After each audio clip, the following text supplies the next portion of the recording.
সম্মানিত দর্শক ও শ্রোতা মণ্ডলী, আসসালামু আলাইকুম।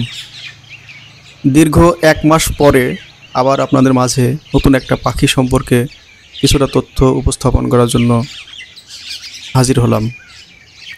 আশা করি পূর্বের ভিডিওগুলো আপনাদের কাছে ভালো লেগেছে। তো চলুন কথা না বাড়িয়ে সুন্দর সুদর্শন বিরল শ্রেণীর পাখির সম্পর্কে কিছুটা তথ্য জেনে নিই। পাখিটির নাম হরিয়াল।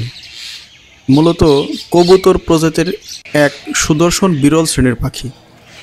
এদেরকে একসময় প্রায়শই বট কিংবা পিপুল গাছের ডালে বসে থাকতে দেখা গেলেও সে দৃশ্য এখন খুবই দুর্লভ। হরিয়ালের মাংস অত্যন্ত সুস্বাদু হওয়ায় এরা শিকারীর লক্ষ্যবস্তুতে পরিণত হয়েছে।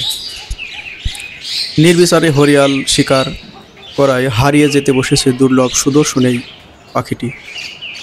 নিঃসঙ্গতম প্রকৃতির কবি জীবনানন্দ দাশের বেদিয়া কবিতার দুইটা লাইন মনে পড়ে যাচ্ছে।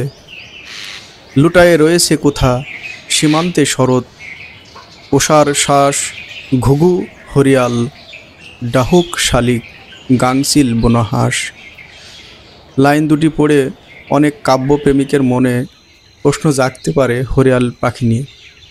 একসময় দেশের চিরহরিত বনাঞ্চলে প্রচুর পরিমাণে হরিয়াল দেখতে পাওয়া যেত।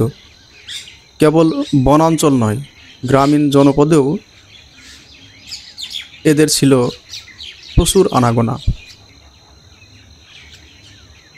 হরিয়ালের গলা, পাখা ও লেজের পালক ঝকঝকে সোনালি রঙের। এদের পা দুটো সোনালি রঙের হয়ে থাকে। পায়ের তলায় মাংস গদি থাকে যা বৃক্ষে চলাফেরা করার উপযোগী। হরিয়ালের গায়ের রং সাধারণত হলদে, জলপাই ও সবুজ হয়ে থাকে। ছোট হরিয়ালের দৈর্ঘ্য 25 থেকে 28 সেন্টিমিটার পর্যন্ত হয়। স্ত্রী ও পুরুষ পাখির চেহারা আলাদা